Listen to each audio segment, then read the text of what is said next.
Molovay'dan herkese merhaba. Lightroom ile manzara fotoğrafı nasıl düzenlenir onu göstereceğim. Elimde şöyle bir manzara fotoğrafı var. Bu fotoğrafın boyutlarına üzerine geldiğimiz zaman 5184'e 3456 boyutu var bunun. Şimdi ben bunu kütüphaneme sürüklüyorum ve daha sonra import edip kütüphaneme yüklüyorum. Evet, fotoğrafım yüklendi. Şimdi bu kısımdan düzenlemesini yapacağım. Şimdi şöyle sıra sıra gideceğiz aşağı doğru. Şimdi Basic kısmına geliyorum.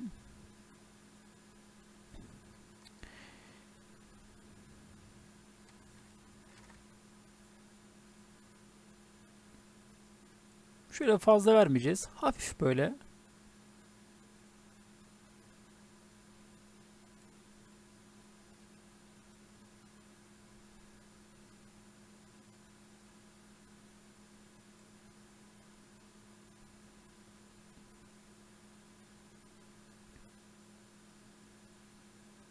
Şöyle. Zaten buradaki ayarı başa ya da sona çektiğimiz zaman fotoğrafın patladığını görebiliyorsunuz. O yüzden fazla arttırmamak şartıyla küçük küçük ayarlar yapabilirsiniz.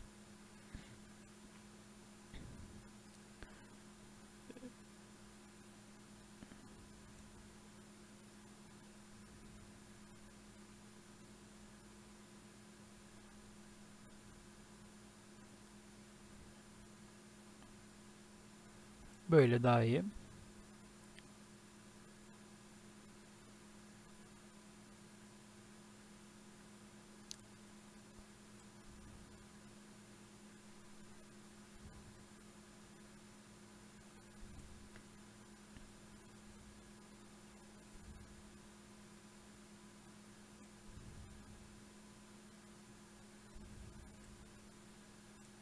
Şimdi bunu kapatıyoruz.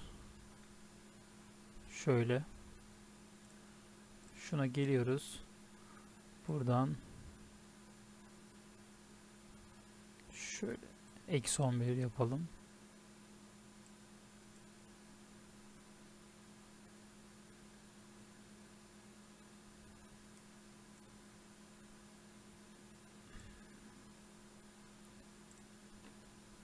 Şimdi bu kısımda diğer dersimizde göstermiştim size. Fotoğraftaki belli başlı renklerin oranını arttırıyor. Mesela burada çok fazla yeşillik olduğu için biz buraya geliyoruz. Yani green'e. Buradan sadece yeşilliğin doygunluğunu arttırabiliriz. Eğer ekranda çok fazla renk varsa eğer, şöyle geri gidelim. Çok fazla renk varsa eğer ekranda, şuradaki noktaya bir kere basıyoruz ve şöyle yeşilliği seçiyorum. Şuradan seçeyim. Mouse'la sağa ve sola doğru kaydırıyorum şöyle. Kendisi zaten otomatik ayarlıyor renklerini. Şöyle. Şimdi diğer kısma geçiyoruz.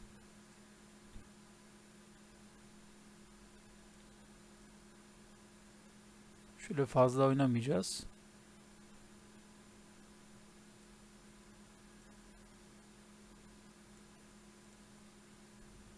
Bunu da kapatalım.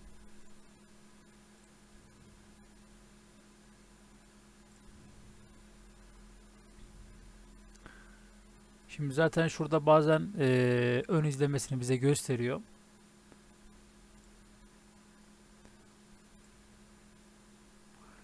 Şimdi direkt ben şu kısma geleceğim. Efekt kısmına.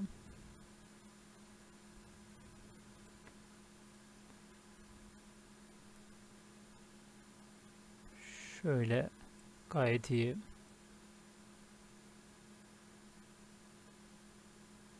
Biraz bozuldu.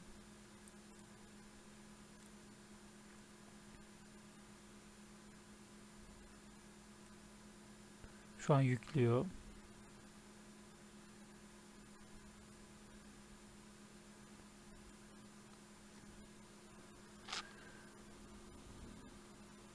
Şimdi yukarı çıkıyorum. Bütün ayarları hafiften kararttım. Yani karanlık yaptım. Şöyle manzara fotoğrafını. Şimdi ise tekrar başa sarıyorum. Bu sefer aşağıdaki, şuradaki yani ayarlara dokunmadan direkt ışığı hafiften açacağım şimdi.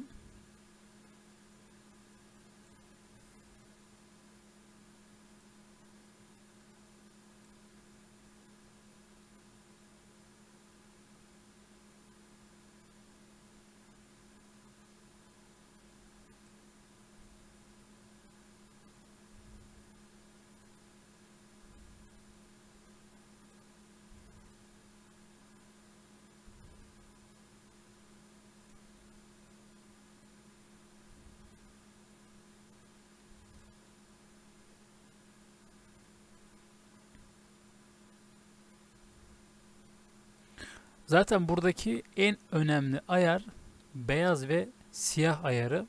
Tabi bu fotoğrafta fazla siyah yer yok. Sadece şu kısımlar falan var. Beyaz kısım zaten şuralar falan oluyor. Hani fotoğrafın en önemli kısmı beyaz ve siyah kısımlarıdır. Şimdi fotoğrafımız daha güzel bir hal aldı. Şöyle.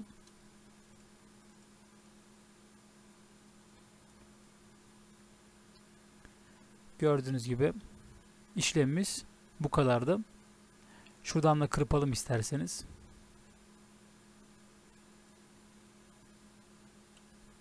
Şöyle